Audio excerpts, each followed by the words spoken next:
Vai andamos aí, moleque. Vai andamos. Olha aí.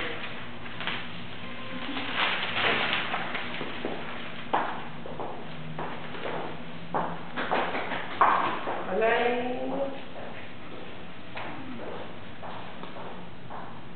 Meu Deus do céu.